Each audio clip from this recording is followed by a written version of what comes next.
आजकल आप ना सोशल मीडिया पे देख रहे हो कुछ भी रेमेडी, हाँ। है ना, नील फ्रेश आउट कर दो, गाय को ये खिला दो, बकरे को ये खिला दो। आप ये रेमडीज करो, करोड़पति बन जाओ। चंद दिनों में मैं गारंटी करता हूँ करोड़पति बन जाओगे। एक विष राशि की एक खासियत भी है, विष राशि के अंदर जो है ना, ये क्वालिटी इतनी ज्यादा होती है, वो जहाँ भी जाएगा ना अपने आप को ऐसे शो करेगा कि सामने वाले बंदे को मैं इमीडिएटली अट्रैक्ट कर लूं। सबसे पहले हंसेगा। मिथुन वाले की ये पहली क्वालिटी है कि अभी वो उदास था, अभी कुछ नया चेंज दे दो, ठीक है। एक छोटी सी कमजोरी भी है इनकी, अब मैं उसके ऊपर आपको बताता हूँ। पति पत्नी के रिश्ते के लिए अगर आपने पार्टनर चुनना है ना, तो आई थिंक कि कर्क राशि वाला जो है, कैंसर वाला, वो सबसे बेस्ट पार्टनर है। नेक्स्ट सिंह। शेर, हर समय गुस्से से तमतमाता हुआ। तुला राशि एकदम से अट्रैक्टिव। वृश्चिक राशि वालों से दोस्ती संभल के ही करो। मकर।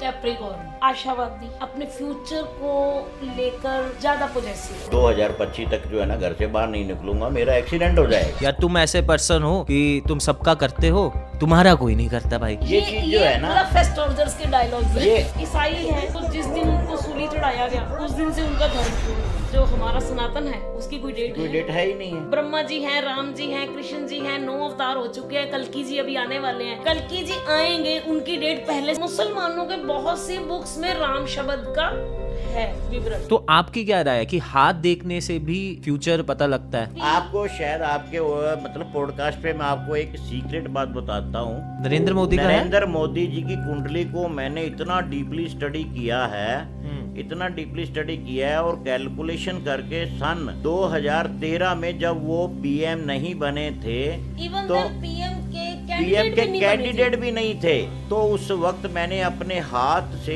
रिटर्न पूरी उनकी भविष्यवाणी, साथ में अडवाणी जी की भविष्यवाणी पूरी अपने हाथ से लिख के, डेट लिख के, नीचे साइन मार के, उसकी फोटो खींच के 2013 में मेरी फेसबुक पे जाके आप पीछे जाके देख लो, वो आज भी पड़ी। और मैंने चैलेंज दिया था अभी नरेंद्र मोदी जी जो है ना, वो पीएम बनेंगे। वो पीएम एक नहीं, अब तीसरी बार बन चुके हैं। दूसरी कंडीशन आपकी जनरल नॉलेज के लिए बता दूं, एस्ट्रोलॉजी का ज्ञान, खास करके वैदिक एस्ट्रोलॉजी का ज्ञान मोदी जी को खुद भी है। अच्छा। इतने बड़े बड़े मिनिस्टर, क्या मेरे को रात को टाइम लेके, मैं खुद गाड़ी लेके उनके फार्म हाउस में जाता रहा हूँ, प्लेनेट के हिसाब से पकड़ा। पहले स्टडी की थी, फिर उसको मकसद को स्टैंड किया, और उसके बाद किसी वक्त मेरे पास साइकिल नहीं था, आज 20 लाख की गाड़ी पे घूम रहा हूँ। बात कुछ और है। शो को हमने इसलिए बनाया ताकि हम अकल्ट साइंस के बारे में और जान पाएं और पहचान पाएं, कहीं ये साइंस भी विलुप्त ना हो जाए और लोगों का जो रवैया या फिर जो इसके प्रति छवि है वो खराब ना हो जाए। हम अलग अलग गेस्ट को बुलाते हैं ताकि हम astrology, spirituality, law of attraction, healing, पूर्णजन्म, इन सब के बारे में और अच्छे से जान पाए, पहचान पाए, और उनके ओपिनियन को सुन के अपनी सूझबूझ से अपने लिए एक राय बना पाए कि क्या इस साइंस की हमारे जीवन में क्या वैल्यू हो सकती है, राइट?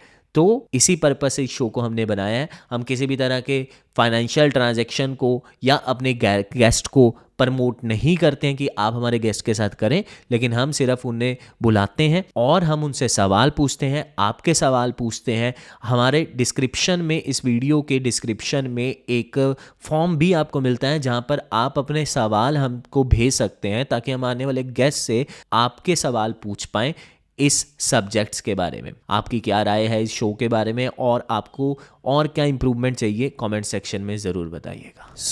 अभी हम जैसे बात कर रहे थे कि 90% रेमेडीज जो सोशल मीडिया पर हम देखते हैं, बहुत सारे एस्ट्रोलॉजर्स के, और इवन मैंने एक पॉडकास्ट किया था तो मेरे को भी बहुत सारी रेमेडीज मिली, बहुत सारे क्वेश्चंस के आंसर में तुरंत, और वो भी तुरंत, राइट?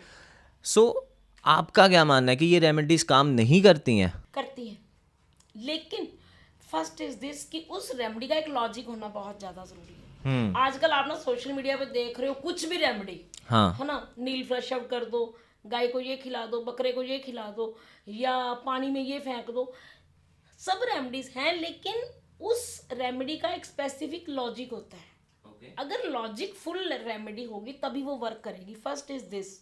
सेकंड इज दिस कि आप अपनी मर्जी से कोई भी रेमेडी कर रहे हो, उसमें होता क्या है कि आपको तो नहीं पता ना कि वो प्लेनेट आपकी कुंडली में नवमाश में कैसा है, दशमाश में कैसा है, या नॉर्मल लगन कुंडली में कैसा है, क्योंकि वैदिक ज्योतिष है वो बहुत डीप है, बहुत डीप।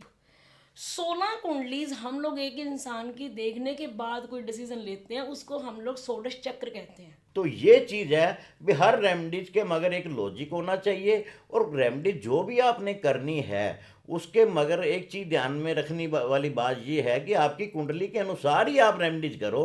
अदरवाइज या किसी अच्छे एस्ट्रोलॉजर से गाइडेंस लेके भी ये रेमेडीज मैंने सुनी थी तो मैं इसको करूं या ना करूं, ये चीज़ बनती है। बेसिकली आप जो ये कह रहे हैं कि अगर हम रेमेडीज कर लेते हैं सिर्फ एक वीडियोस देखकर, उसका ना कि सिर्फ पॉजिटिव तो छोड़ो, इवन नेगेटिव इम्पैक्ट भी पड़ सकता है, जो ज़्यादा खराब हो जाएगा कि पहले इतना खराब था और सिचुएशन खराब हो गई। कभी भी अपने आप अपनी मर्जी से रेमेडी सुनी और कर दी, ये गलत है, 100% गलत है।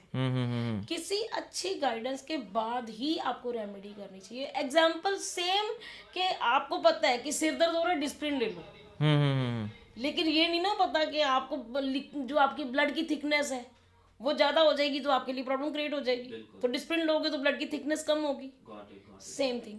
समझ गया, राइट। ये बहुत सही बताया, बिकॉज हम भी काफ़ी एस्ट्रोलॉजर से अब तक मिल चुके हैं और बहुत फास्ट रेमेडी वो दे देते हैं, इंस्टेंट, राइट। कि मैंने कुछ क्वेश्चन में चल रेमेडी आ गई कि इसका सोल्यूशन इज दिस। देखो रेमेडीज हैं, रेमेडीज हैं, हम ये नहीं कहते रेमेडीज नहीं है। नहीं, वो मेरे बारे में इतना नहीं जानते या उन्होंने कुछ देखा नहीं। ऐसी भी रेमेडीज हैं जो हर किसी पे इम्प्लीमेंट करेंगे। अब मान लीजिए Okay. एक चीज और बताता हूँ, आपने रील देखी होगी काफी, मैं भी देखता हूँ, नो डाउट। एस्ट्रोलॉजी फील्ड है तो नेचुरली हम देखनी पड़ती है, टाइम निकालना पड़ता है।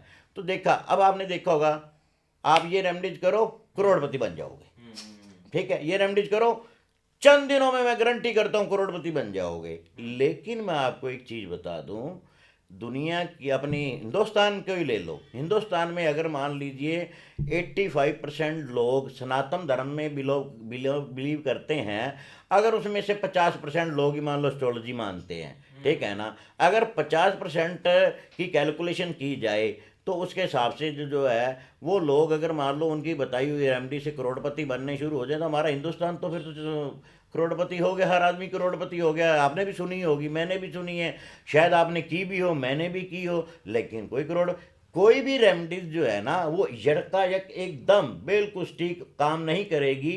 अगर चाहे वो नेगेटिव है चाहे वो पॉजिटिव है, वो स्लोली आपको जो है ना बेनिफिट देगी, एकदम नहीं देगी। और बाकी बात रही जो करोड़पति वाली बात, ये बिल्कुल जो है ना जो रेमेडीज बताई जा रही है ये रॉन्ग है, नहीं हो सकता, बिल्कुल नहीं हो सकता। मैं आपके चैनल पे पूरे चैलेंज के साथ कहता हूँ। शायद ये व्यूज बटोरने के लिए काफ़ी से गॉट इट।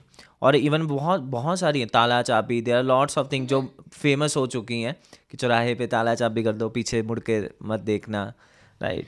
सबसे बड़ी बात है ये जो बात बोली जाती है ना कि पीछे मुड़ के ना देखो, हाँ, वो इसलिए होता था कि पीछे मुड़ के देख रहे हैं तो आपका पता चल जाएगा ना कि आप रेमेडी करके जा रहे हो, आपने कोई टूना टोटका किया है। ऐसा कुछ नहीं होता, आप अपने प्लैनेट्स को लाइन पे ला रहे हो।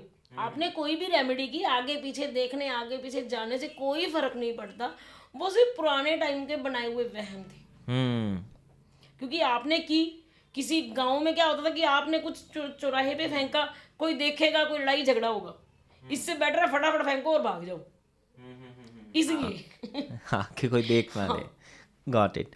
तो मैं 12 राशियों के नाम लेता हूँ और आप उनके क्वालिटीज़ बताइए कि उनके क्या क्वालिटीज़ है अपने में। और आप जब ऑफिस में आए हमारे, तो हमारे जो एम्प्लॉयज़ हैं उनकी भी काफ़ी राशियाँ वो अपना अपना बोल रहे थे, तो आप सबका ही बताइए एक बार, एक एक करके। मेष राशि, राइट, फिर वृश्चिक, मिथुन, कर्क, सिंह, कन्या, तुला, वृश्चिक, धनु, मकर, कुंभ, मीन। तो आप बताइए कि क्या इनकी क्वालिटीज़ है। सबसे पहली राशि आती है हमारे वैदिक ज्योतिष के अकॉर्डिंगली मेष राशि। मेष राशि, इसको हम लोग इंग्लिश में एरिस कहते हैं। ये जो राशि है ना, ये एक डायनामिक, पैशनेट, एकदम से एनर्जीफुल पर्सन्स होते हैं। मतलब आप जब मर्जी इनसे कोई भी क्वेश्चन कर दो, कहीं भी जाने के लिए बोल दो, कुछ भी इनके सामने कुछ भी क्वेरी रख दो, I am ready to go, अभी लो। मतलब आप आधी रात को ऐसे करोगे, भागने को तैयार। एक मेष राशि की एक माइनस पॉइंट भी है, ये नहीं कि पॉजिटिव ही सारे हैं, ये ना नहीं कर सकते। भी है मेष राशि का, उसमें पता है क्या है, इसको हर काम में जल्दबाजी रहती है। जल्दबाजी में किया हुआ काम कभी नुकसान दे जाता है। इनकी चाल फास्ट होती है, ये भागते रेडी टू गो, मतलब उन्होंने ये नहीं देखा ना सही क्या है गलत सही गलत नहीं रेडी देखा। To go. लेट्स गो हाँ लेट्स गो जो भी है, राइट। और नेक्स्ट क्या, वृष। वृष राशि टैरस, बड़े काम, बड़े कूल, मतलब हर चीज को बड़ा मतलब स्मूथली, इनको हर चीज करने के लिए टाइम चाहिए, हर चीज सोचने के लिए पूरा टाइम चाहिए, किसी भी चीज का डिसीजन देने के लिए से अपोजिट ऑफ मेष कह सकते हैं, है ना। अगर इनको रिलेशनशिप भी बनाना है ना तो अपने एक लव पार्टनर को या जो उनको प्रपोज दे रहा है तो उनको भी रिप्लाई देने में बताते हैं। अच्छा, और वृष राशि की एक खासियत ये ऑपोजिट है। एक वृष राशि की एक खासियत भी है। हाँ वृष राशि का लॉर्ड जो है हाँ वो प्लेनेट शुक्र बनता है, ओके।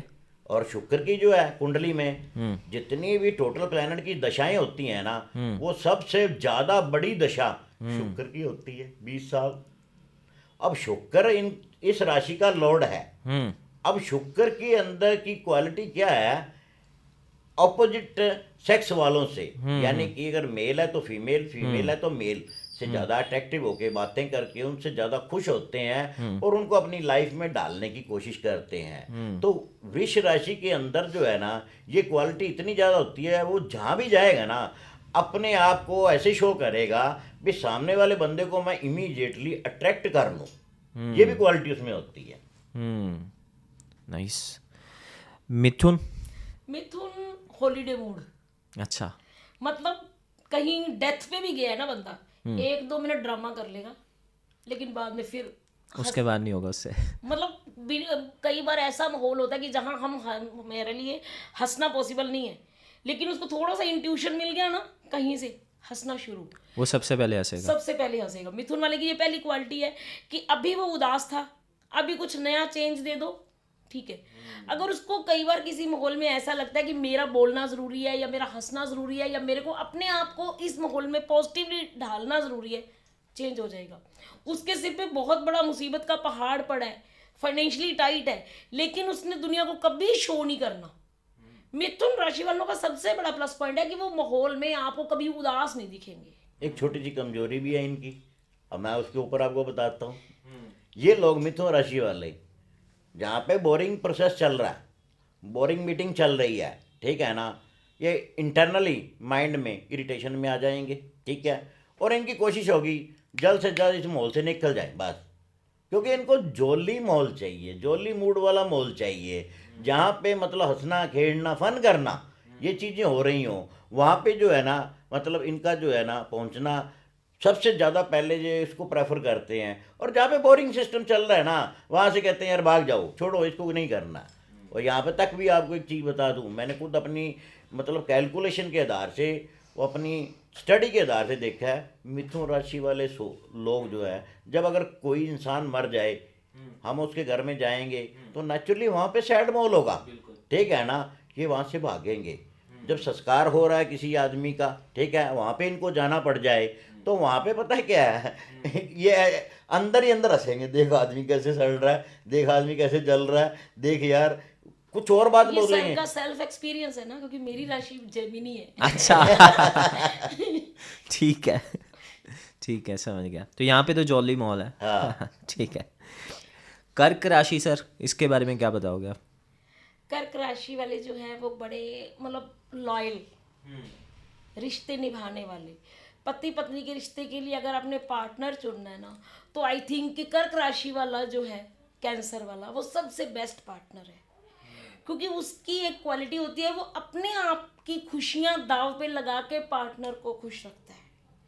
वो पैसे की एडजस्टमेंट, फाइनेंस की बैलेंसिंग में बहुत अच्छा होता है। ये सबसे बड़ी क्वालिटी है कर्क वालों की। कर्क वाले लोग जो होते हैं ना ये हर माहौल में अपने आप को डाल लेते हैं। अगर फाइनेंस इनके पास अच्छा है तो उसमें अपने आप को डालेंगे, अगर फाइनेंस बिलो हो गया तो ये मतलब शिकायत नहीं करेंगे अपनी ज़िंदगी से, ठीक है।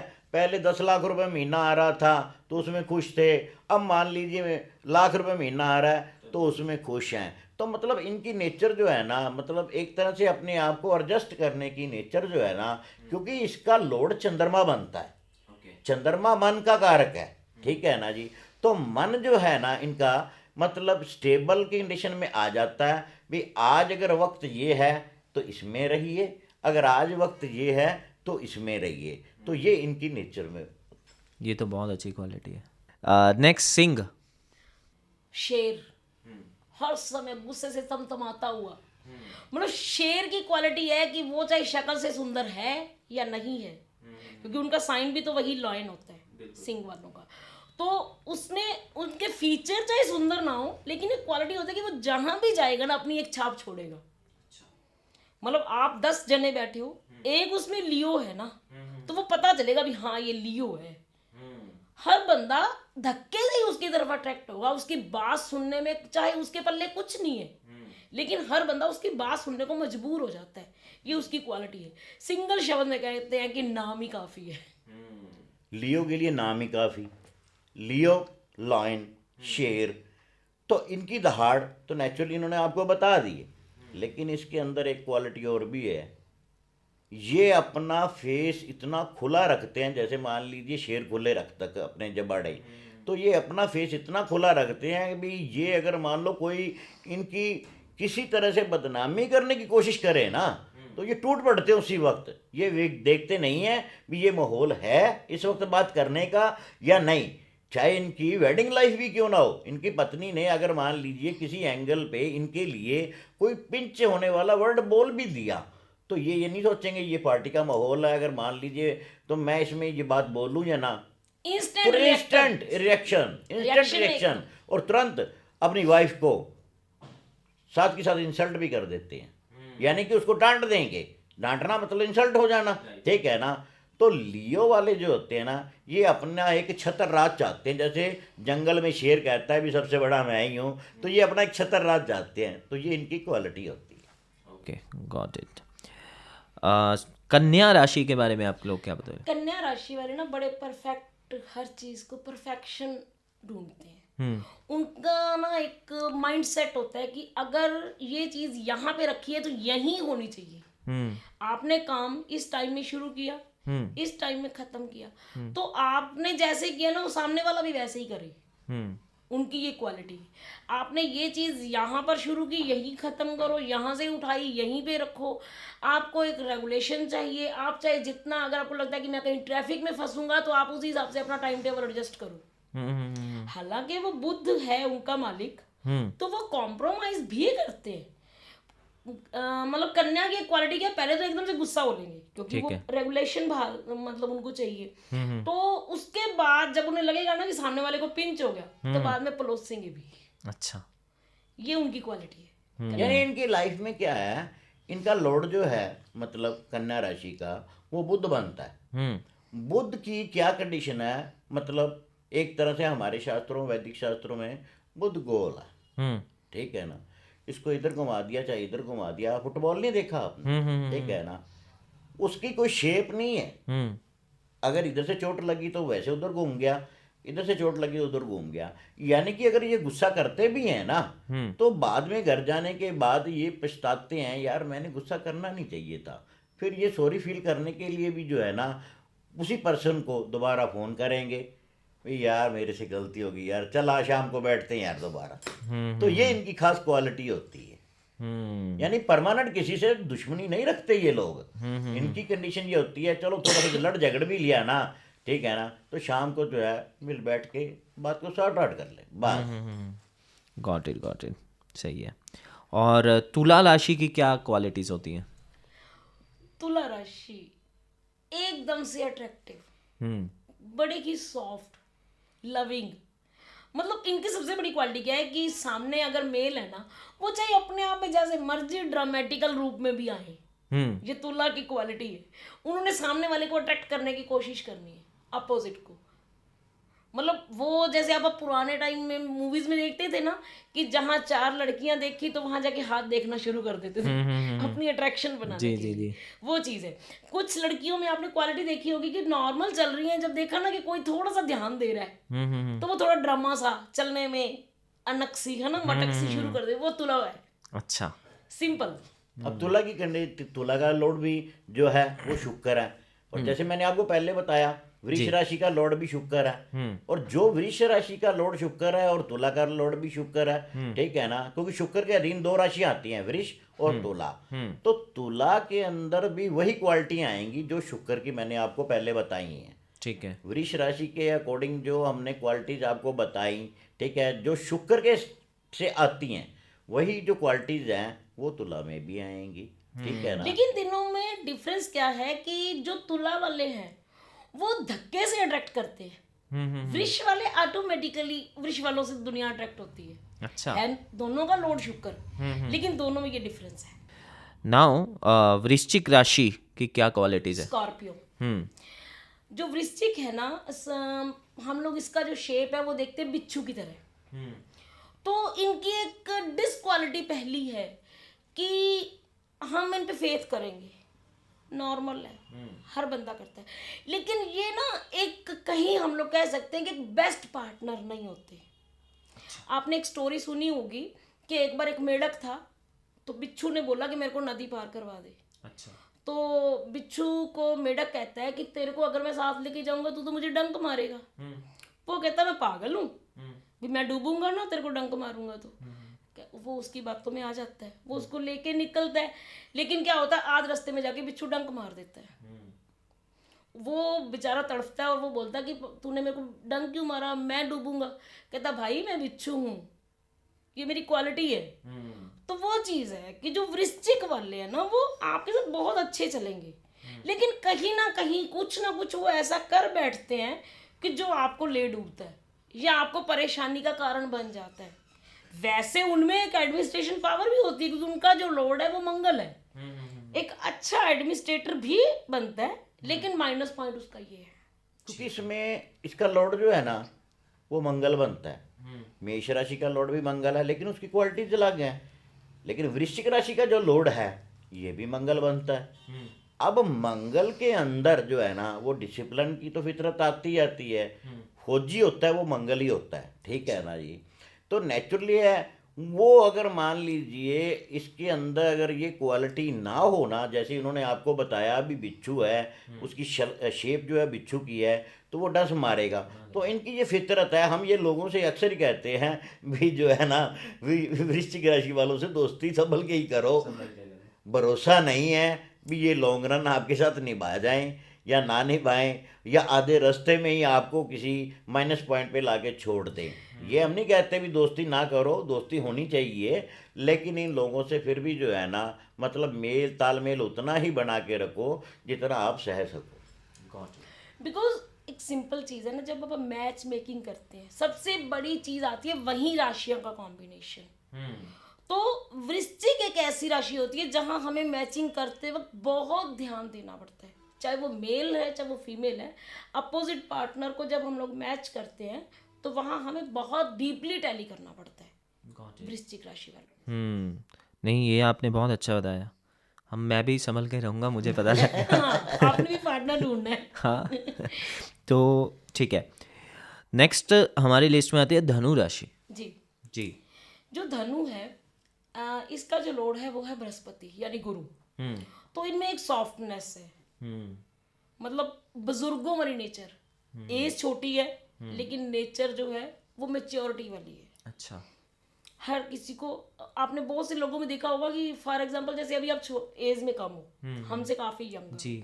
ठीक है, तो आपकी एक क्वालिटी, मतलब फॉर एग्जांपल आप धनु राशि के हो, तो ये क्वालिटी होगी, हाँ बेटे कोई नहीं करता हूँ, हाँ बेटे देखते हैं, बच्चे ऐसे देखते हैं। आपने अक्सर कुछ लोगों को इस तरह शब्द पकड़ते देखा होगा, या वो हर किसी को चाहे अपने से एज में बड़ा हो उसको एल्डर की तरह ट्रीट करते हैं। ये धनु वाले दूर से पकड़े जाते हैं।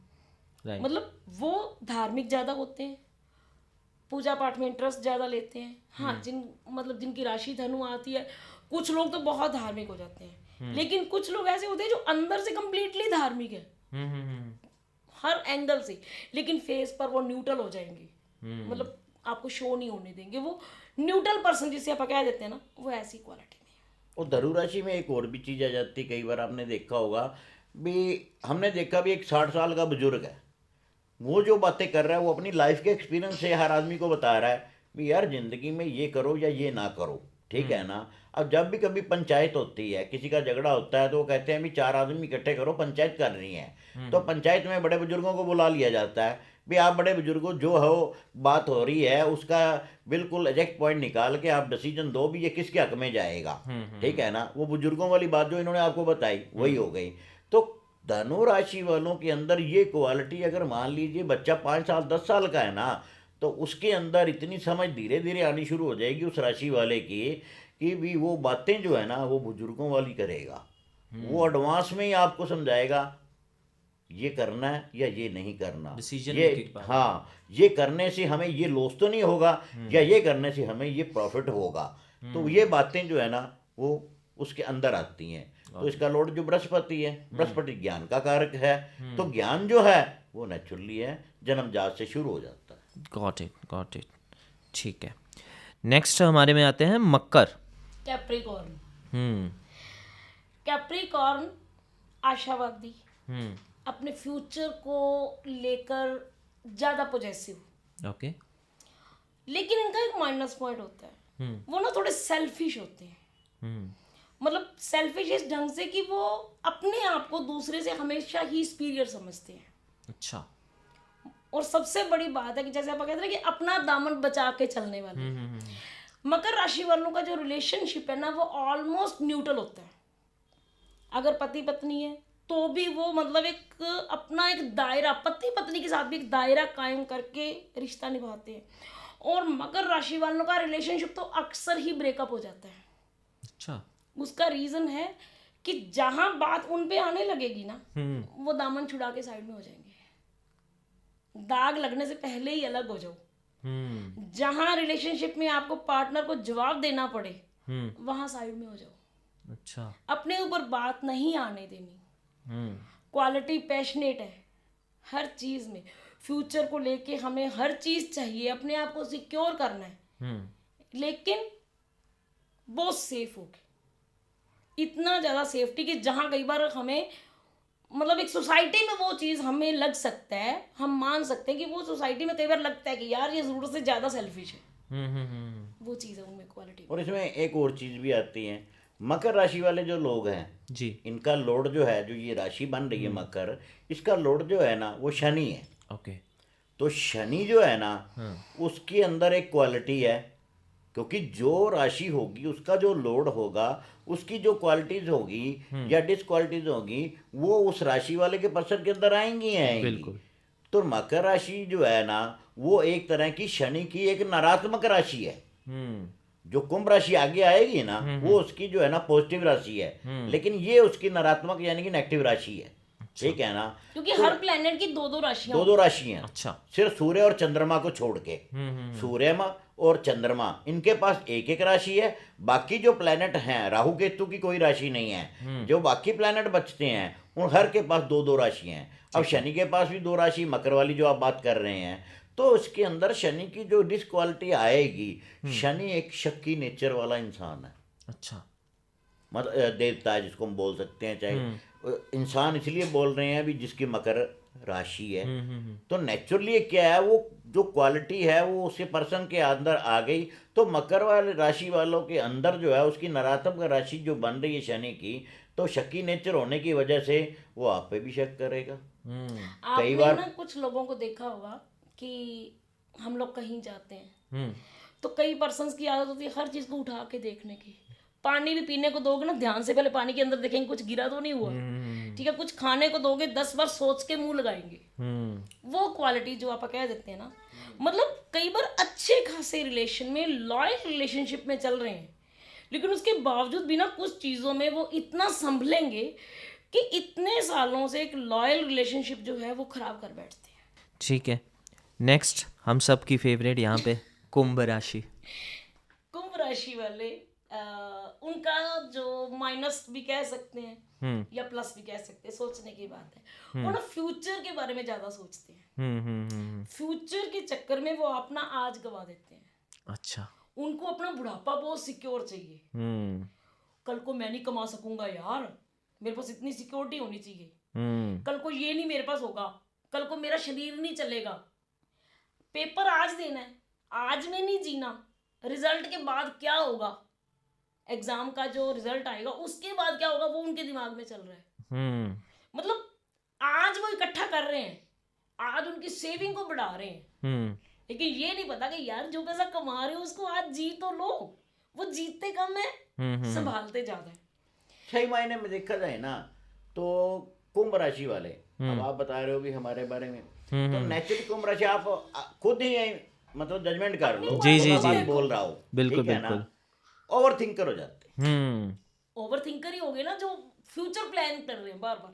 बार बार। आपको जो बहुत अच्छे इन्वेस्टर दिखेंगे, बहुत अच्छे इसमें आप कह सकते शेयर मार्केट में ज्यादा से ज्यादा सेविंग्स डालने वाले, वो अक्सर आपको कुंभ राशि वाले दिखेंगे। क्योंकि वो फ्यूचर लॉन्ग टर्म सोचते हैं और शेयर मार्केट में लॉन्ग टर्म ही बनता है। क्योंकि एक्चुअल क्या होता है कि हम लोग अपनी राशि अपने नाम से देखते हैं, लेकिन नाम तो हमारे पेरेंट्स ने अपनी चॉइस से रखा है। जी। एक्चुअल राशि होती है जो हमारी होरोस्कोप में वैदिक साइंस के अकॉर्डिंगली जहां चंद्रमा बैठा होता है, अच्छा। असली राशि वो होती है, असली वही राशि है। वो आपको पता है या नहीं है, लेकिन आपको इम्प्लीमेंट वही कर रही है।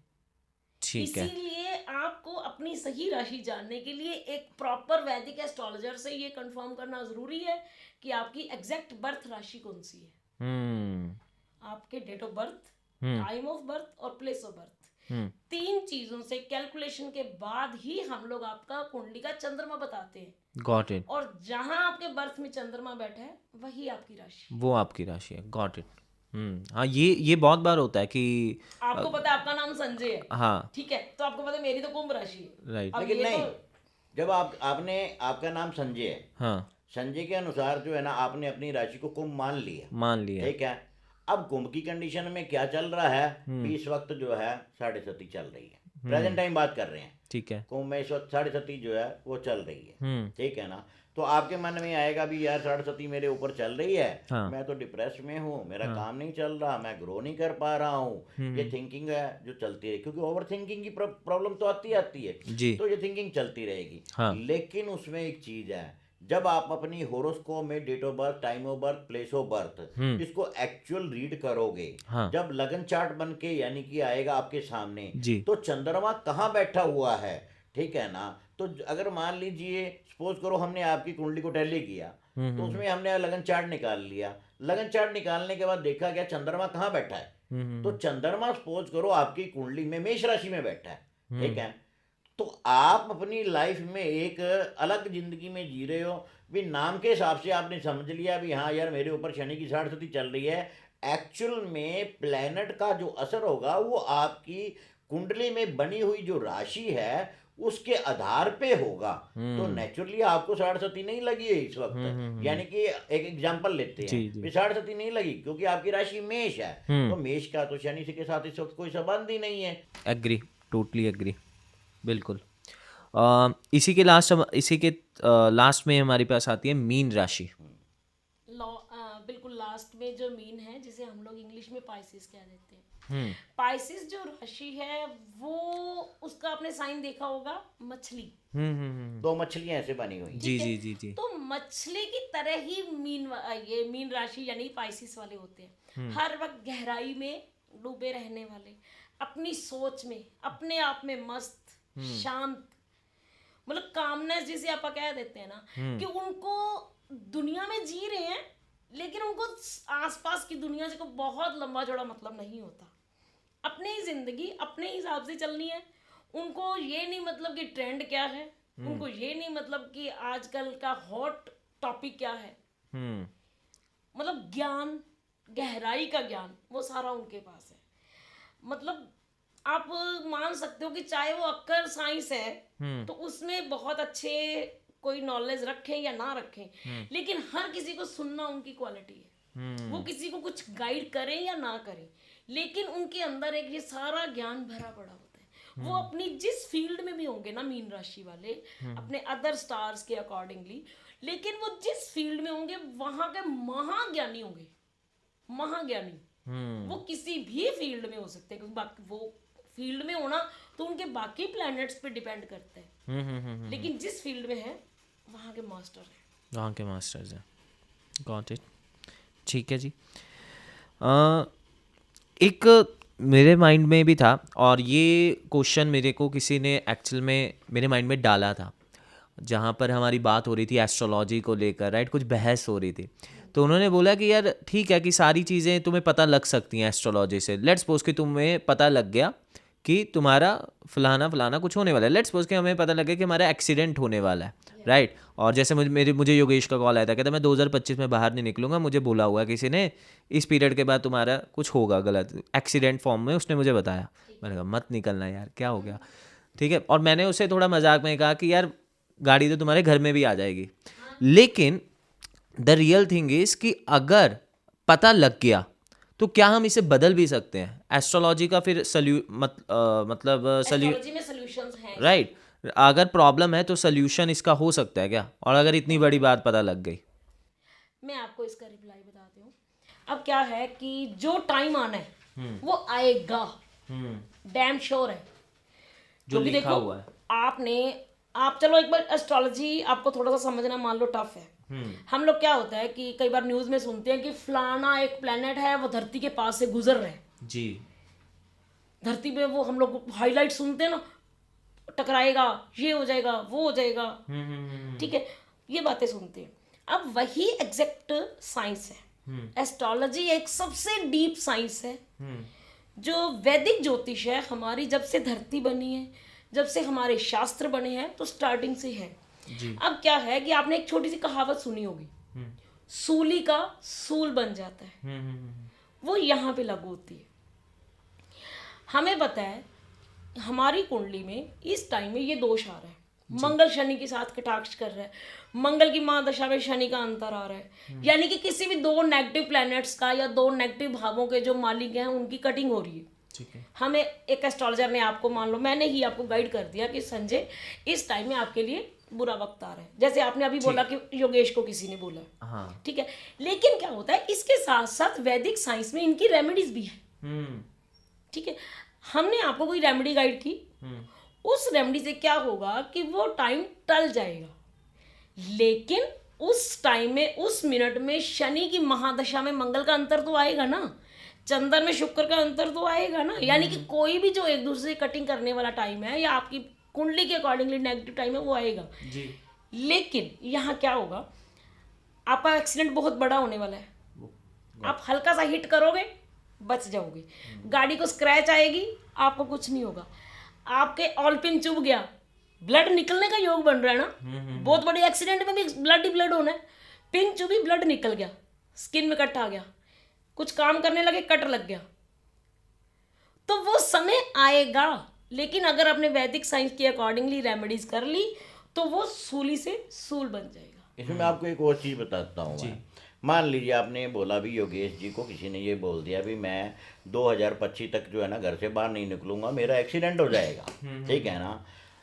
पहली बात तो योगेश जी को ये सोचनी चाहिए भी किसी अच्छे एस्ट्रोलॉजर से गाइडेंस लेनी चाहिए, ठीक है ना। चलो मैं मान लेता हूँ किसी अच्छे एस्ट्रोलॉजर से उन्होंने गाइडेंस लिया है भी फलां डेट, फलां मंथ और फलां ईयर तक, यानी 2025 के ये डेट और ये मतलब मंथ तक आप घर से बाहर ना निकलना, आपका एक्सीडेंट हो सकता है। तो घर में गिर जाएंगे तो फिर क्या कर लेंगे? अगर मान लीजिए सीढ़ी से उठते वक्त घर में अगर गिर गए, चोट लग गई, पाँव मुड़ गया, तो नेचुरली चोट तो लग ही गई ना। लेकिन इसकी रेमेडीज हम क्यों बोल रहे हैं? मान लीजिए मैंने उनको योगेश जी को बोल दिया, तो योगेश जी को मेरी तरफ से एक रेमेडीज बता देना और अपनी ऑडियंस को भी बता देना। मान लीजिए किसी अच्छे एस्ट्रोलॉजर ने आपकी कुंडली को रीड किया, उसने बता दिया भी आपका एक्सीडेंट होने वाला है, उसने आपको डेट भी बता दी, कुछ मत करो, सिर्फ मंगलवार के दिन, ठीक है, मंगलवार का दिन चूज कर लो, ठीक है। हल्की सी एक ऑल पेन अपनी उंगली पे लगाओ, थोड़ा सा ब्लड निकला, जैसे हम लैब में अपने ब्लड टेस्ट के लिए हम देते हैं, ब्लड निकाला, वॉश बेसिन के पास गए, ठीक है, ब्लड को निकालते गए, ऊपर से टैप छोड़ दी, पानी के साथ ब्लड नीचे फैलता जाएगा, नीचे बाहर गटर में चला जाएगा, आपका ब्लड धरती से लगना है। यानी कि जब भी आपका एक्सीडेंट होना है, उसका मेन लॉजिक क्या है भी आपके शरीर का कट लगने के बाद धरती के ऊपर आपके ब्लड का टच होना है। ये मंगल की कैटेगरी में स्थिति में आता है, स्किन कट जाना शुक्र और मंगल की कैटेगरी में आता है, ठीक है। तो अगर आपने पिन मार दी, पिन मार के पानी के अंदर ब्लड डाल के उसको पहले ही डिल्यूट कर Option दिया, तो clear तो कर दी आपके ना वो। एक्सीडेंट के योग जो है ना वो ऑलरेडी कम हो गए। जहाँ पे आपकी जीप का, कार का बड़ा एक्सीडेंट होना था, आपने खुद ही पिन मारी, पानी में डाल दिया, पानी के साथ ब्लड बह गया, आपका दोष कट गया। तो नेचुरली ये वैदिक एस्ट्रोलॉजी की अगर देखा जाए तो हमारे वैदिक एस्ट्रोलॉजी के साथ हम रेमेडीज को निकालते भी हैं, ठीक है ना। तो ये डीपली स्टडी करने के बाद ब्लड निकाला, अपना 2 योग खत्म कर लिए। अगर आपको लगता है भी मेरे को उसने बोल दिया भी 2 साल तक बाहर मत निकलना, 2 साल के बीच में होगा, अरे यार 2 साल में कम से कम ज़्यादा ना सही तो इस रेमेडीज को 2-4 बार, 5 बार, 10 बार कर लो, इसमें कौन सी आपको कोई दिक्कत होने वाली है। हम लैब पे जाते हैं, और उससे पहले सही जजमेंट जरूरी है।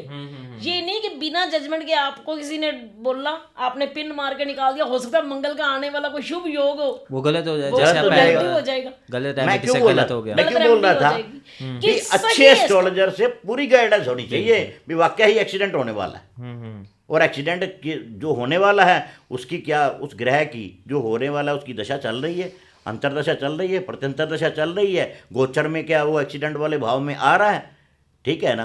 तो ये चीज़ देखेंगे। आई थिंक ये बहुत इंपॉर्टेंट है। अभी तक जो भी अपनी कॉन्वर्सेशन हुई है कि जैसे पहली बात तो जो राशियों का आपने बताया ना कि हमें तो राशियाँ ही नहीं, कि हम अपना जो फेवरेट नेम है जो हम हर कोई प्रोनाउंस करता है तो उसी के राशि के अकॉर्डिंग सारी चीज़ें करते हैं, या अखबार में वो वाली राशि देख ली, यार आज तो हमारे साथ वो डेली राशि आती है ना, तो आज तो हमारे पास ये होने वाला है, लेकिन एक्चुअल में वो राशि ही नहीं है हमारी। दूसरा आपने ये बताया कि अगर तुम गलत रेमेडी कर लोगे तो वो नेगेटिव इम्पैक्ट पड़ जाएगा। तो ये डॉक्टर की तरह हो गया कि डॉक्टर को पहले आपको पूरा स्टडी करना पड़ता है कि एक्चुअल में रूट कोज क्या है, वहाँ उसके बाद ही कुछ ट्रीटमेंट चालू होगा। तो ये मेरे माइंड में अभी था। आपने ना एक बात बोली कि हम लोग न्यूज़पेपर में अपनी राशि जी। पढ़ते हैं, हाँ हाँ हाँ। तो आपको मैं इस चीज़ पे एक बहुत अच्छी चीज़ बताती हूँ। इसके ऊपर भी एक गहराई है। अच्छा। आपने ना हमारा जो पुरातन शास्त्र है उसमें कहीं ना कहीं देखा होगा, शायद आप तो वो धीरे धीरे ट्रेंड खत्म हो चुका है, लेकिन कई बार मेलों में हमें मिल जाता है। जो राजस्थान में अगर आप कभी गए हो तो वहाँ के जो बड़े मेले होते हैं वहाँ पे अभी भी कई बार मिल जाता है। जयपुर में तो अक्सर मिल जाता है। अच्छा। क्या होता है कि एक पर्सन है, वो ताश के पत्ते लगा के बैठा है, एक तोता ना ताश का पत्ता उठाएगा और सीधा कर देगा। फिल्मों में देखा और हाँ, फिल्मों में, पुरानी फिल्मों में होता था। तो उस ताश के पत्ते के अकॉर्डिंगली जो पर्सन है ना वो आपका फ्यूचर बताएगा। Right right. उसमें चलो वो तो हम लोग कह देते हैं कि उसमें बहुत से लोग ब्लफ भी होते हैं, ठीक है, लेकिन वही आज के टाइम में टैरो कार्ड में आपने देखा ना, कार्ड सीधा किया उससे प्रोडिक्शन किया, तो वो जस्ट एक प्रोडिक्शन है। तो हम लोगों ने इसी साइंस के ऊपर एक बहुत बड़ी चीज बनाई है। आपको अपनी राशि नहीं पता, आपके पेरेंट्स को सही time of date of birth नहीं पता, हमारी जो वेबसाइट है हमने वहां पर एक लिंक दिया हुआ है पैरेट प्रोडिक्शन का। अच्छा। आप वहां पे अपने करना कुछ नहीं है, दिन में एक बार क्लिक करोगे, दिन में एक बार, और फर्स्ट क्लिक बस, सेकंड टाइम नहीं। ओके। फर्स्ट क्लिक आप करो वहां पे तो तुरंत आपका आपके सामने prediction आ प्रेडिक्शन आ जाएगा हमारी वेबसाइट से, और आप देखोगे अरे यार ये चीज़ जो लिखी है आज मेरे साथ ये होने वाली है और ये ऐसे होगा, बेटर है या मतलब मेरे लिए नुकसानदायक है, वो सारी चीज़ सामने आ जाएगी। और वो मेरी वेबसाइट के ऊपर तुरंत आपने गो पे जाना है, पैरेट का प्रेडिक्शन का आएगा, गो पे जाना है। डिटेल भी देनी है वहाँ पे? ना कुछ नहीं, आप जस्ट अपना क्लिक करोगे, आपके मन में तो आपकी डिटेल्स है ना, आपने क्लिक बट किया। वो वेबसाइट कैसे पता कर पा रही है? वेबसाइट नहीं पता करेगी। हाँ। तोते को तो नहीं पता ना भी क्या पूछना है। हाँ। वो हम लोग उसे नष्ट प्रश्न कहते हैं, नष्ट जातक लगन, ठीक है, या पुराने शास्त्र में जिसे हम ब्लाइंड क्वेश्चन कहा जाता था, कि आपने जाके हमसे क्वेश्चन पूछा कि मैडम मेरे आने वाला टाइम कैसा है, मेरे साथ कल बिजनेस में क्या होगा, मेरी ये डील क्रैक होगी या नहीं होगी, वो चीज़ है। Same thing is this one, website को नहीं पता, हमने हर डीप नैनो सेकंड में जाके वो एक प्रोडिक्शन बनाया है। सेम वो तोते वाला प्रोडिक्शन है कि आपने उसको क्लिक किया, वो आपका रिप्लाई देगा। इवन देन कुछ नेगेटिव आ रहा है तो वहां पे आपको बताया कि आज आप इस फ्रेगनेंस का परफ्यूम यूज करो, आज आप मंदिर में ये दान दे दो। आप कुछ ना करो, 10 दिन उसको करके देखो, आपको पता चलेगा। 10 दिन में सेम नाइट को आप चेक करो क्या आज दिन में ये बीता। ये भी नहीं है, आपकी ऑडियंस को मान लीजिए हमारी वेबसाइट के बारे में आपने लिंक में बता दिया, वेबसाइट के उस पेज पे वो चले गए जहाँ पे पैरेट का प्रेडिक्शन है, मान लो वहाँ पे उसने क्लिक किया और उसकी डिटेल आ गई। ये नहीं है भी एक हमने क्या बोला, फर्स्ट टाइम और फर्स्ट क्लिक, एक दिन में सिर्फ एक क्लिक, अगर बार बार क्लिक करते जाओगे तो प्रेडिक्शन तो अलग आता ही जाएगा। हमने आपका बोला भी एक क्लिक, और एकदम अगर मान लीजिए आपकी ऑडियंस में 50 या 100 लोग एक बार क्लिक करेंगे ना, तो सबका प्रेडिक्शन अलग अलग आएगा। ये नहीं है कि एक आप ही एक आएगा। काम करना, सारे स्टाफ को दे देना एक ही लिंक, एक ही सेकंड में आप लोग दबाओ, सबका प्रोडक्शन अलग है। हम डिस्क्रिप्शन में डाल देंगे। हाँ, इसमें जैसे आपने एक क्लिक का बताया, मेरा क्वेश्चन आपको ऑफेंड करने का नहीं है, लेकिन मैंने एक बात सुनी थी कि बहुत बार ऐसा होता है कि कुछ ऐसी बातें बोल दी जाती हैं कि जो सबकी लाइफ में ही रिलेटेबल होती हैं।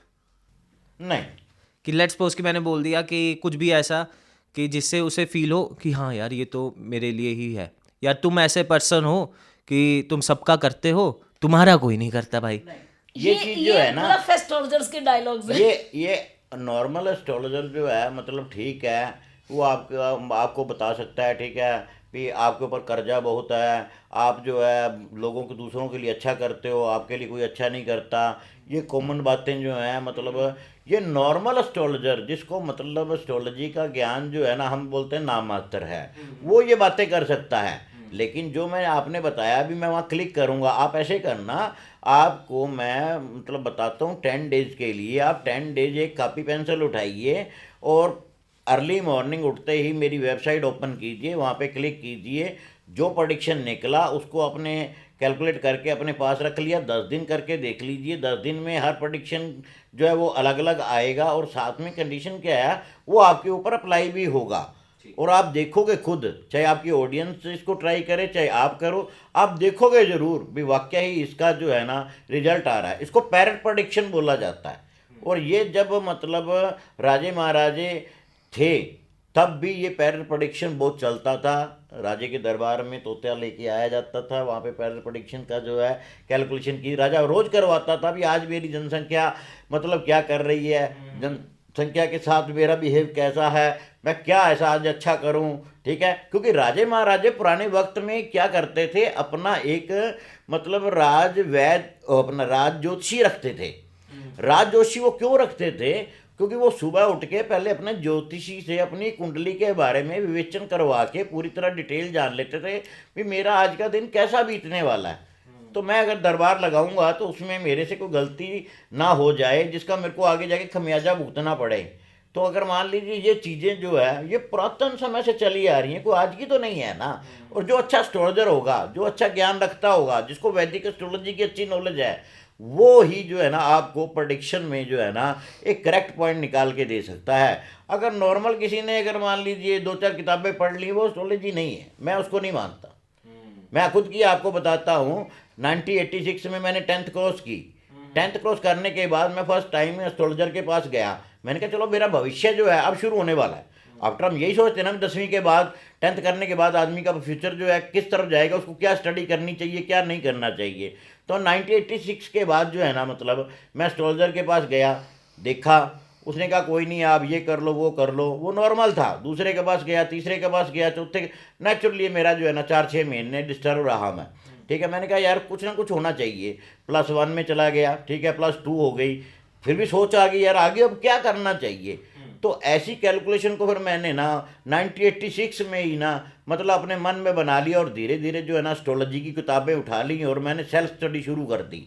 और सेल्फ स्टडी जो है ना सन 1998 तक करता गया मैं, और अपने प्रोफेशन को जो मैंने शुरू किया, ठीक है, वो 1998 में शुरू किया और थोड़ा बहुत देखता था। लेकिन जब मैंने अपनी फर्म बनाई वो 2000 में बनाई, 2000 से लेके 25 अब आ गया है।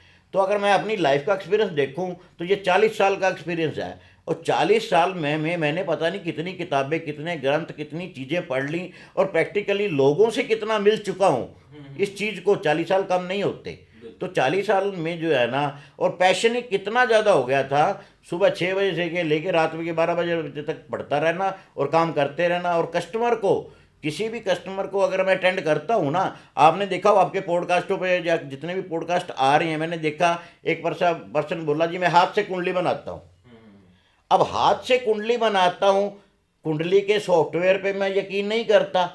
क्यों नहीं करता? मैं हाथ से बनाता हूँ, जबकि आज के समय में हाथ से गलती हो सकती है, कंप्यूटर से गलती नहीं हो सकती, ठीक है ना जी।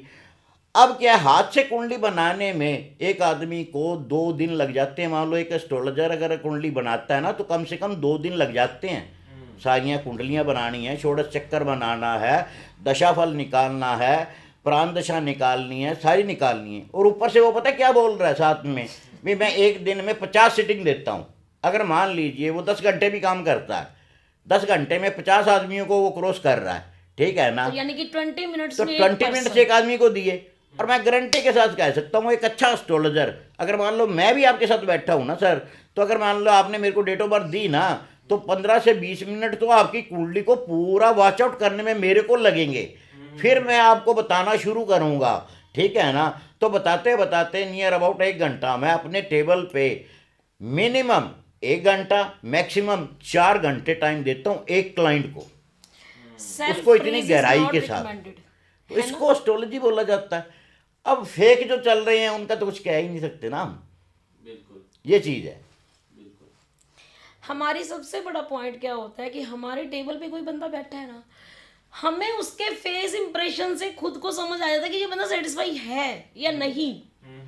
और बंदा सेटिस्फाई जब हमें बताने में सेटिस्फेक्शन नहीं हो रही, तो सामने वाले को सेटिस्फेक्शन तब तक कैसे हो जाएगी? बिल्कुल।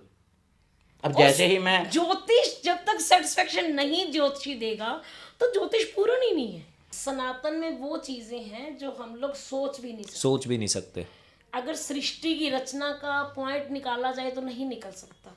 उसी तरह आप देखो कि हमारे जितने भी धर्म हैं, सिख धर्म है, मोमडन है, क्रिश्चियंस हैं, जैनिज हैं, बुद्धास हैं, तो इनकी आप ना क्रिएशन की डेट आपके पास आ जाएगी कि मोमडन आया इस सन से मुसलमानों का जो धर्म है वो शुरू हुआ। सिख धर्म है, गुरु गोबिंद सिंह जी ने जिस दिन सिख साजे वहां से शुरू हुआ। ईसाई है तो जिस दिन उनको सूली चढ़ाया गया उस दिन से उनका धर्म शुरू हुआ।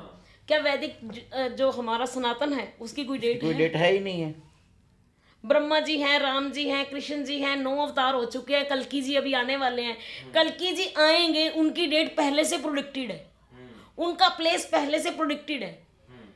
इतना डीप है हमारा वैदिक ज्योतिष, हमारी वैदिक साइंस, हमारा सनातन इतना डीप है जिसका अंत नहीं है। जैसे समुद्र की गहराई नहीं नापी जा सकती, वैसे सनातन का जो बेस है ना उसको नहीं नापा जा सकता। और इतना इतना ज्ञान का भंडार है सनातन में, इतना ज्ञान का भंडार है कि जितने भी धर्म है वो सारे मिलकर एक सनातन बनेंगे तो भी सनातन बड़ा है। और हर धर्म के हर किताब में आप सनातन का शब्द निकाल लोगे। अब सनातन की शब्द को यूज किया गया है। तो राम क्या है? सुप्रीम पावर, सनातन का बेस। और आई थिंक हमें ये प्राउड होना चाहिए कि हम सनातन वी आर सनातनीज। तो सनातन के देखो, आप देखो इस वक्त महाकुंभ चल रहा है जी। तो आपने टीवी के ऊपर भी देखा होगा भी जितने भी धर्म हुए हैं उन धर्मों में कभी भी किसी भी धर्म के फेस्टिवल पे इतना बड़ा रश नहीं हुआ जितना महाकुंभ में हो रहा है। बिल्कुल। कैलकुलेशन कर रहे हैं भी 50 करोड़ आदमी नहाकर जाएंगे। 50 करोड़ का मतलब हिंदुस्तान की 1/3 आबादी हो गई जी। बिल्कुल बिल्कुल बिल्कुल बिल्कुल। तो सनातन इतना मजबूत है। मैं तो यहाँ एक ही एडवाइस करूंगी। पहली बात तो हर जो हिंदुस्तानी है कम से कम वो जरूर कुंभ में स्नान करे। नहीं पॉसिबल कोई बात नहीं, आप 2 बूंद गंगा जल नहाने के पानी में डाल लो। अच्छा, घर पर ही? घर पर ही। जो लोग महाकुंभ नहीं जा सकते, नहीं जा सकते, बीमार हैं, बुजुर्ग हैं, काम में बिजी हैं, अगर हम लोग सब लोग पहुंचेंगे तो वहां संभालना भी मुश्किल बिल्कुल, बिल्कुल है ना। तो 2 बूंद गंगा जल ही आप मात्र डाल लो और उसे स्नान करना शुरू कर दो तो भी फल मिलेगा। मैं कहती हूँ कुछ ना करो, हाथ गिल्ले करो, गंगा जल से बालों में हाथ फेर लो, इतने से ही पता नहीं कितने पाप कट जाएंगे आपके। फेस पे वो गिल्ला हाथ फेर लो। लेकिन ये फल जो सर बताया, फल सेम होगा? मिलेगा। देखो एक मिनट, भाव जरूरी होना चाहिए। एक आपने पेट भर के खाना खाया, एक चीज आपको खाने को बहुत खुली मिल रही है, ठीक है, लेकिन आपको पता है आप इतना नहीं खा सकते या आइटम थोड़ी है बटनी ज्यादा लोगों में, तो इतने से भी आपकी एक मन की इच्छा में कहीं जो टेस्ट जीभ पे आ रहा है तो वो एक बार थोड़ा सा शांत तो हो जाएगा ना। अगर हमने 100 पाप किया कोई एक तो कट जाएगा ना बूंद पानी से जी। गंगा जल वो चीज है जिसमें मतलब जिसका कोई व्याख्यान नहीं है। कोई व्याख्यान नहीं है। एक बूंद हमारे हजारों पाप काट सकती है जी। ये चीज है। ये कुंभ का पर्व चल रहा है, इसमें स्नान करना चाहिए, बेटर है। मैं अभी करके आया हूँ, लेकिन हरिद्वार में करके आया हूँ। ठीक है। ठीक। अच्छा, अब हमने बातों बातों में लॉ ऑफ अट्रैक्शन की भी बात करी, और हम पॉडकास्ट के दौरान ही हम काफ़ी एस्ट्रोलॉजर से डेली मिल रहे हैं, राइट। और एक नया नया नहीं, लेकिन वो काफ़ी फिल्मों में देखा, पामिस्ट्री, राइट। तो मैंने देखा कि कुछ सिख एस्ट्रोलॉजर्स, सिख भी हैं जो पामिस्ट्री कर रहे हैं, और मेरे को बहुत ही वो लगा कि यार ये क्या है ना, सिख भी कर रहे हैं। तो आपकी क्या राय है कि हाथ देखने से भी फ्यूचर पता लगता है? बिल्कुल, पामिस्ट्री बहुत ही डीप साइंस है, अच्छा। लेकिन पामिस्ट्री में एक बड़ा ही स्ट्रिक्ट रूल है। मैं किसी को पिन आउट नहीं करूंगी, किसी भी पामिस्ट को, लेकिन पामिस्ट्री का जो बेसिक रूल है वो क्या है कि वो सूर्य उदय से, हम आज के टाइम को जो कैलकुलेशन नॉर्मल लेते हैं, तो सूर्य उदय से मात्र 3 घंटे के अंदर अंदर आपने जो हाथ देखा, अच्छा, वो ही पामिस्ट्री है। हाथ की जो लकीरें हैं, जब हम लोग सुबह जो पावन समय जो माना जाता है, ठीक है, उस समय में जब हमारी जो हाथ की लकीरें हैं, कहते हैं उस समय में विष्णु जी साक्षात हमारी हथेलियों में वास करते हैं। कर्म प्रधान है, कर्म के जो देव हैं वो विष्णु देव हैं जी। ठीक है। तो उसमें कंडीशंस क्या है, हमारी जो बड़ी रेखाएं होती है ना, ये तो परमानेंट है, ये तो दिखती हैं, लेकिन ये जो छोटी छोटी नैनो नैनो बारीक रेखाएं होती है ना, ये बनती और बिगड़ती हैं। 40 डेज में रेखा चेंज होती है। 40 दिन में रेखाएं चेंज होनी शुरू हो जाती हैं जी। अच्छा, सिर्फ ओनली 40 डेज। आप अपने हाथ को आज ऐसे करो, अपने हाथ का एक प्रिंट आउट निकाल लो, आप ठीक है। स्कैनर मशीन पे जाओ, ठीक है, हाथ को स्कैन कर लो। आफ्टर 40 डेज जो है ना, मतलब रोज करते रहो, ठीक है ना। और पहले दिन से लेके और लास्ट दिन जो 40 डेज हैं, आप देखोगे आपने कोई notice तो करोगे। कोई तो मेरी रेखा बढ़ गई है, कोई कम हो गई है, Seriously? ठीक है ना। छोटी वाली रेखाएं, अच्छा, कोई रेखा Notice बढ़ करो। गई है, कोई कम हो गई है, ठीक है ना। तो पामिस्ट्री की जो कंडीशन है, उसमें जो पामिस्ट्री करने वाला पर्सन है, सबसे पहले उसको बहुत ज़्यादा पामिस्ट्री के ऊपर ज्ञान होना चाहिए, बारीक से बारीक से बारीक रेखा का ज्ञान होना चाहिए। और उसको ये भी पता होना चाहिए भी, अगर मान लीजिए ये रेखा इसकी चल रही है, क्या ये बढ़ने में जा रही है या कम होने में जा रही है, ठीक है ना। तो उससे वो प्रेडिक्शन कर पाएगा। दूसरी कंडीशन जो मैम ने आपको बताया भी, सूर्य उदय से लेके मान लो उसके बाद मात्र 4 घंटे के बीच में आपने 1, 2 या 3 या 4 हाथ देख लिए, ठीक है ना। तो वो उसका रिजल्ट शास्त्र जो के है ना, अकॉर्डिंगली 2 हाथ ही माने गए। अच्छा। सूर्य उदय से बाद 3 या 4 घंटे के अंदर सिर्फ 2 हाथ, यानी कि 2 ज्यादा पर्सन। ज्यादा देखने से पता क्या होगा, भी प्रेडिक्शन जो है ना वो आपके रॉन्ग होने शुरू हो जाएंगे। ये गारंटी के साथ बताता हूँ, रॉन्ग होने शुरू हो जाएंगे। अच्छा, हम पंजाब में बैठे हैं, और आई थिंक आपने बताया कि आपके भी दोनों बच्चे बाहर हैं, है ना। तो पंजाब में एक ट्रेंड है कि ट्रेंड नहीं, मतलब सही है कि हमें फॉरेन ज़्यादा लोग जाते हैं यहाँ से। तो क्या एस्ट्रोलॉजी ये बता सकती है कि अगर हम, लेट्स सपोज कि मैंने फॉरेन जाना है, और बहुत सारे, अगर मैं नॉर्मली आपसे एस्ट्रोलॉजर के पास नहीं आऊँगा तो मे बी आगे चल के refusal, there are lots of things, लेकिन मुझे एस्ट्रोलॉजी से अगर ये पहले ही पता लग जाए कि क्या मैं जा सकता हूँ या नहीं, ये प्रेडिक्शन पॉसिबल है एस्ट्रोलॉजी से? 100%। इसमें सबसे बड़ी चीज जो है ना जी, वो ये है भी आपके, हमने पहले भी ये बोला आपके पॉडकास्ट पे, एस्ट्रोलॉजर अच्छा होना चाहिए जो इसको पूरा डीपली नॉलेज रखता हो। बिल्कुल। ठीक है ना जी, हमारी पहली शर्त यही होती है, ठीक है ना। दूसरी कंडीशन क्या है भी, आपकी जन्म कुंडली बनाने के बाद, अगर आपकी जन्म कुंडली बना दी हमने, ठीक है, बनाने के बाद उसमें तीसरा घर, ठीक है ना जी, 7वां घर, ठीक है ना, 9वां घर, ठीक है, 10वां, 11वां और 12वां, ठीक है ना, ये अगर इन घरों के स्वामी यानी लॉर्ड जो हैं, इन घरों के अगर किसी शुभ भाव में बैठे हुए हैं, या जैसे मान लीजिए भी 9वें घर का स्वामी यानी 9वें घर का लॉर्ड 12th हाउस में है, 9वें घर का लॉर्ड 3rd हाउस में है, 9वें घर का लॉर्ड 7th हाउस में है, या 7th हाउस का लॉर्ड 9वें घर में है, या 7th हाउस का लॉर्ड जो है वो मतलब 12th हाउस में है, तो ये योग अगर हैं और इनके ग्रहों के ऊपर शुभ दृष्टि पड़ रही है, तो ऐसे बंदे को दुनिया की कोई ताकत नहीं है, वो विदेश जाने के लिए कोई नहीं रोक सकता। अगर मान लीजिए इसमें भी आपने कुंडली विवेचन कर लिया, उसमें ये देखना है भी इनके ऊपर कोई क्रूर ग्रह तो नहीं आ रहा। अच्छा, जो क्रूर ग्रह आ रहा, जैसे मान लीजिए ठीक है आपकी कुंडली में योग है, आप विदेश जाना चाहते हो, लेकिन दो क्रूर ग्रह ऐसे हैं जैसे राहु हो गया, शनि हो गया जी। उन्होंने क्या किया, अड़चन डाल दी, देरी के योग, आपका वीजा जो नहीं आ रहा, ठीक है ना, आपको रिफ्यूजल मिल गई, किसी की 1 बन गई, किसी की 2 बन गई, किसी की 5 रिफ्यूजल आ रही हैं, ठीक है ना।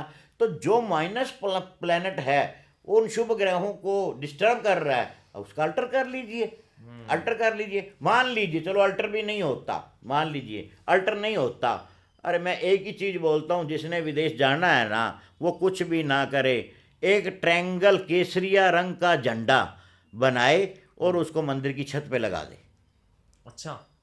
केसरिया रंग का झंडा, शेप में आपको एक ड्राइंग दे दूंगी, आप वो लगा देना।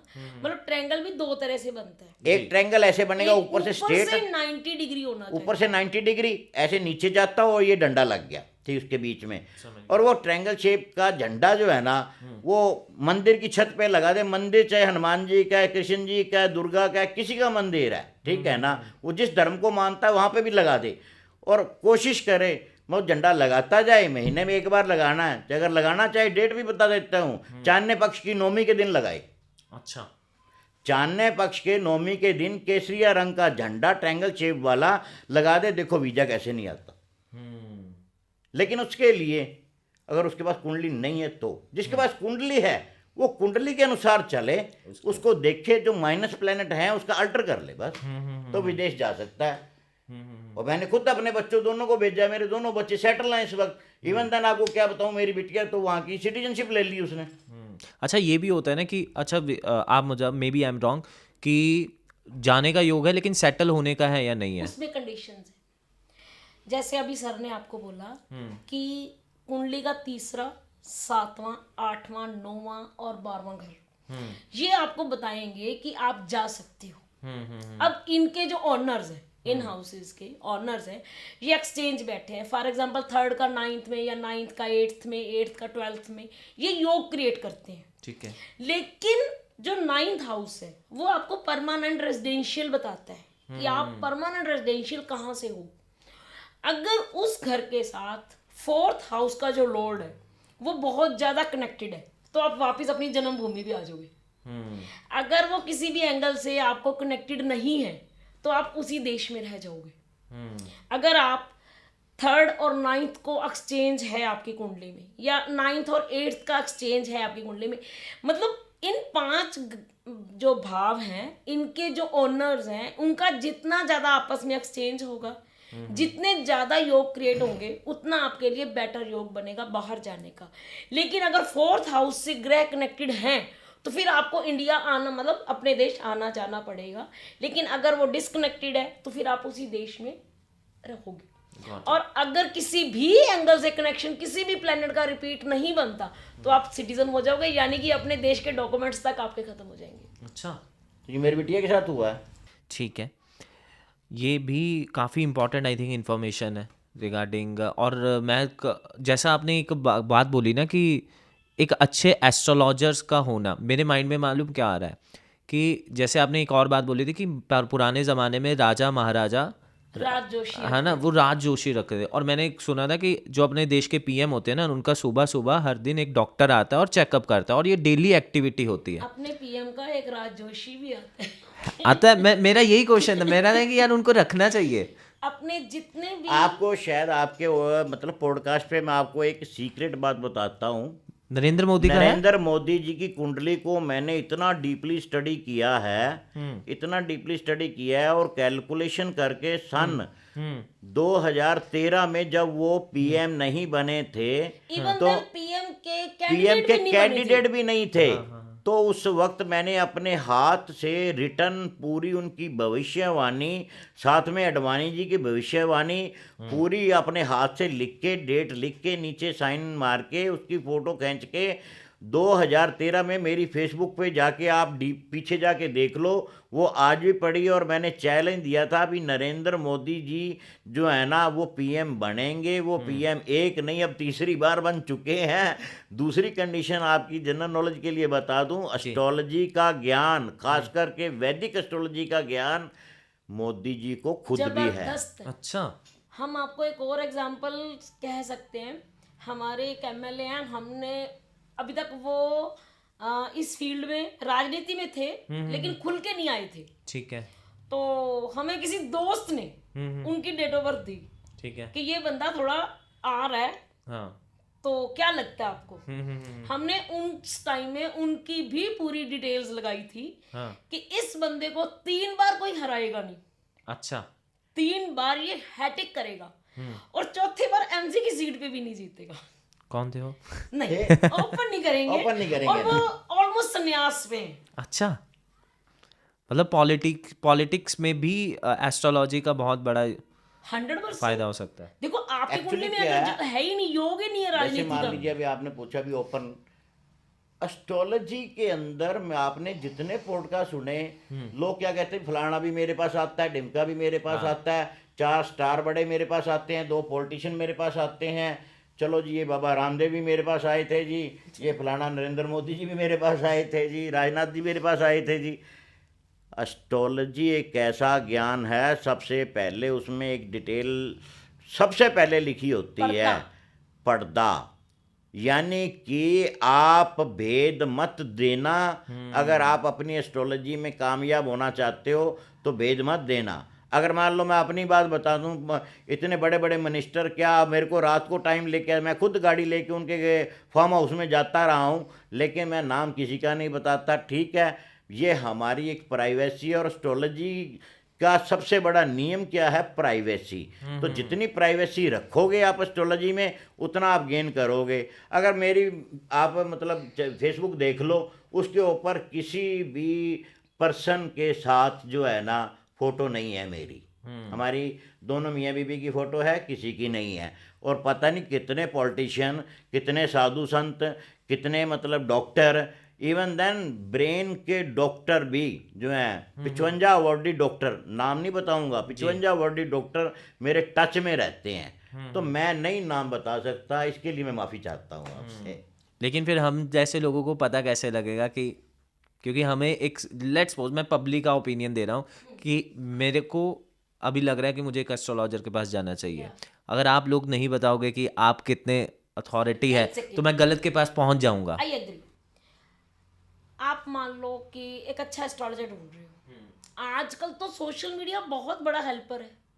हमारी गाइडलाइंस पड़ी हैं, हमारी रील्स पड़ी हैं, यूट्यूब पर हमारी डिटेल्स पड़ी हैं। Okay, tell me one thing कि अगर ये कैसे पता करें कि ये एस्ट्रोलॉजर सही है या नहीं। सबसे पहले तो एक कंडीशन देखिए जी, मैं आपको ये बताता हूँ, किसी भी एस्ट्रोलॉजर के पास जाना है ना, तो 10 दिन के लिए आप जो है ना घर में बैठे हुए उस एस्ट्रोलॉजर को जो है ना गूगल के ऊपर, ठीक है, आज तो बड़ा ज़माना इजी हो गया, गूगल के ऊपर, ठीक है, उसकी जो वीडियोज़ आ रही हैं या वो रील्स डाल रहा है, या उस एरिए के मतलब जहाँ पे वो रह रहा है वहाँ के नज़दीकी पर्सनों से अगर आप लिंक बना सको तो फोनिक डिस्कशन करके पहले उसकी गहराई के ऊपर देखो। जैसे हम क्या करते हैं भी, अगर मान लीजिए मेरे को मालूम है मेरे को हार्ट की प्रॉब्लम हो गई, ठीक है ना, तो हार्ट की प्रॉब्लम के लिए मैं क्या करूँगा, स्टडी करूँगा यार कौन सा डॉक्टर बेटर है, ठीक है ना। तो पहले मैं स्टडी करूँगा, 4 आदमियों से बात करूँगा, वो कहेंगे यार फलाना डॉक्टर है, ठीक है ना, हमने उसने कराया था, उसने कराया था, उसने कराया था, फिर उसका जाके ओपिनियन लिया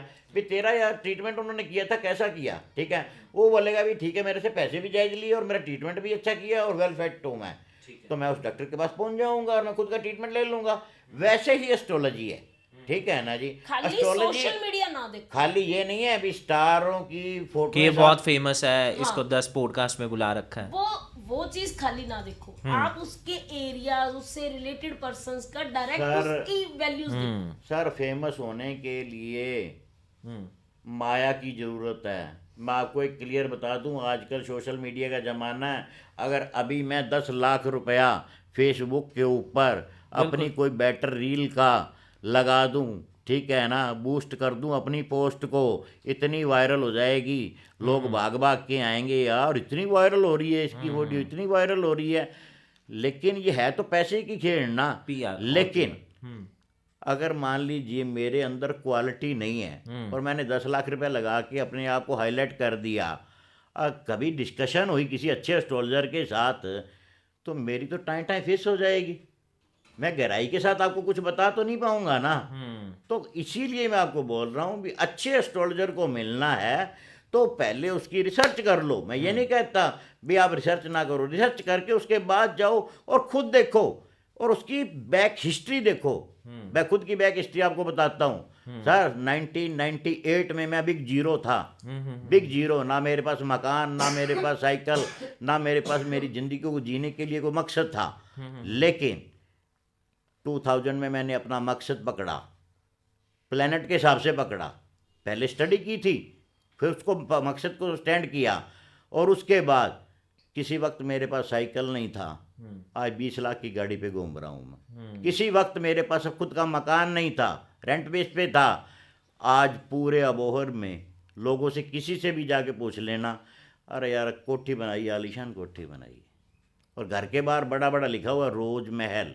रोज मेरी वाइफ यानी का नाम है, और महल तो नेचुरली महल। मैनिफेस्ट किया और घर को इतना सुंदर बनाया। तो मैंने बिग जीरो से शुरू करके कहाँ तक पहुँचा हूँ मैं, और अपने खुद के बच्चे सेटल किए हैं फॉरेन में। तो नेचुरली सारे प्लेनेट के हिसाब से किए हैं मैंने। ये मैं झूठ नहीं बोलता यहाँ पे, या कोई अपनी शेखी मार रहा हूँ भी मैंने ये कर दिया वो कर दिया। करवाया ईश्वर ने है, लेकिन मेरे को नॉलेज दी, मैंने उस नॉलेज का फ़ायदा उठाया, और फ़ायदा उठा के लोगों को भी बेनिफिट दिए। अरे इतने लोगों ने मेरे को इतना पैसा दिया तो ही मैं स्टेज पे पहुंचा हूँ। अगर आजकल तो 2-3 साल एस्ट्रोलॉजर चलता है, उसके बाद वो फेल हो जाता है, देखा होगा आपने। बिल्कुल।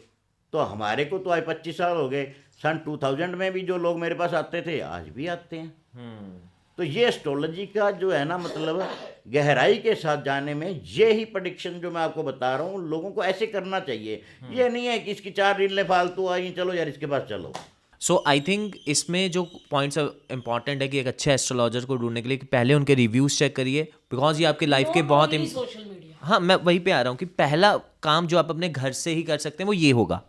दूसरा, बिकॉज ये बहुत इंपॉर्टेंट डिसीजन है आपकी लाइफ का, बिकॉज गलत भी जा सकता है, सही भी जा सकती है ना चीज़ें, जैसे एस्ट्रोलॉजर बताएंगे, हमें उन पर बिलीव भी करना होगा कुछ बातों के लिए। तो सेकंड, आपने बताया कि उनसे जुड़े हुए पर्सन्स के साथ अगर आप टच करो, या फिर उनके जो ऑलरेडी क्लाइंट्स हैं उनसे पूछने की कोशिश करो, वहाँ से आपको एक बेटर आइडिया पता लग सकता है। और ये बहुत, और इसे वैसे ही ट्रीट करना चाहिए कि जैसे होता है ना कि हम एक अपने बच्चे के लिए रिश्ता ढूंढ रहे हैं और उनके पूरा हिस्ट्री चेक करते हैं, तो वैसा हमें चेक करना चाहिए। बिल्कुल ठीक है। अच्छा, मैंने सर मैम एक चीज़ देखी थी और मुझे बताई गई कि सेम गोत्र की अगर सेम गोत्र के से आप शादी नहीं कर सकते। इसके पीछे क्या लॉजिक है? लेट्स सपोज कि किसी को, मैं एक सिनेरियो रखता हूँ, किसी के प्यार हो गया अपने सेम गोत्र से, राइट? तो वो नहीं कर सकता फिर उससे मैरिज अकॉर्डिंग टू दिस। उसमें मैं आपको एक चीज़ बताता हूँ, यहाँ पे थोड़ा सा मैं एक प्रेडिक्ट करना चाहता हूँ। आपने बोला भी सेम गोत्र में मतलब शादी करनी चाहिए या नहीं, यही क्वेश्चन बनेगा इस तरह का। क्योंकि उसका कारण जो है मतलब गोत्र से आता है। गोत्र जो है वो क्या है भी हमारे, अगर मान लीजिए इसको मैं साइंस की भाषा में बात करूं, जो साइंस इस वक्त चल रही है उसकी भाषा में बात करूं, तो आपका और मेरा डीएनए अलग होगा जी। ये तो आप कैलकुलेट कर ही सकते हो, और ये दुनिया में पड़ा, गूगल पे सर्च मारो पता चल जाएगा भी इस एक आदमी का दूसरे आदमी से डीएनए मैच नहीं करता जी। लेकिन क्या है भी जो मतलब सेम कास्ट का है, मान लीजिए मैं हूँ, ठीक है, या आप हैं, आपका भाई है या मेरा भाई है, तो उनका डीएनए तो मैच करेगा ही करेगा, ठीक है ना। तो जो डीएनए और एक का दूसरे के साथ डीएनए जो मैच करता है, ठीक है ना, वो सेम डीएनए वाले पर्सन को कभी भी आपस में शादी नहीं करनी चाहिए। उसका कारण, डीएनए में अगर कोई मान लीजिए प्रॉब्लम क्रिएट हुई है, मान लो फिजिकली कोई आपको पीछे बेसिक से ही कोई प्रॉब्लम आ रही है, जैसे मान लीजिए भी एक पर्सन के फादर को शुगर थी, उसके दादाजी को भी शुगर थी, आने वाले बच्चे को भी शुगर हो गई, ठीक है ना। उधर से क्या है, उसी ही डीएनए से निकला हुआ एक पर्सन है, ठीक है ना, वो पहले वाला मेल था, दूसरे वाला फीमेल है। अगर हम दोनों मतलब का अगर हम मान लो शादी करवा देते हैं, तो अनुवांशिक रोग जो हमारे शरीर में पल रहे थे, जो डीएनए के हिसाब से पल रहे थे, तो वो डबल हो गए। तो वो बच्चे में जब बच्चा पैदा होगा, ठीक है ना, तो हेरेडिटी के मुताबिक वो अनुवांशिक बढ़ते हुए उस बच्चे के शरीर में ज़्यादा आ जाएंगे। ज़्यादा आने से उसकी लाइफ के ऊपर खतरा है। उसके शारीरिक अंगों के ऊपर खतरा है। तो ये थी एक साइंस की भाषा। तो हमारे ऋषि महर्षि जो हुए हैं, जो वैदिक एस्ट्रोलॉजी के बारे में ज्ञान रखते थे, उन्होंने क्या किया, अभी अगर इतना डीपली अगर हम किसी पर्सन को समझाएंगे वो शायद ना समझ पाए, जी। तो उन्होंने एक मिथ्या बना दिया इस चीज, सॉरी मिथ्या क्या, उन्होंने एक बात बना दी इस चीज की भी आप सेम गोत्र में शादी नहीं कर सकते, ये बच्चों के लिए भी अच्छा नहीं है। एक्चुअली वो साइंस सारी जानते इसके थे, पीछे साइंस है। लेकिन उन्होंने क्या किया, उन्होंने अपने बताने का ढंग बता दिया भी सेम गोत्र में शादी जो है वो क्या क्या प्रॉब्लम क्रिएट करती है, वो मैंने आपको बताया। इसीलिए हमारे ऋषि महर्षियों ने सेम गोत्र में शादी को अवॉइड किया।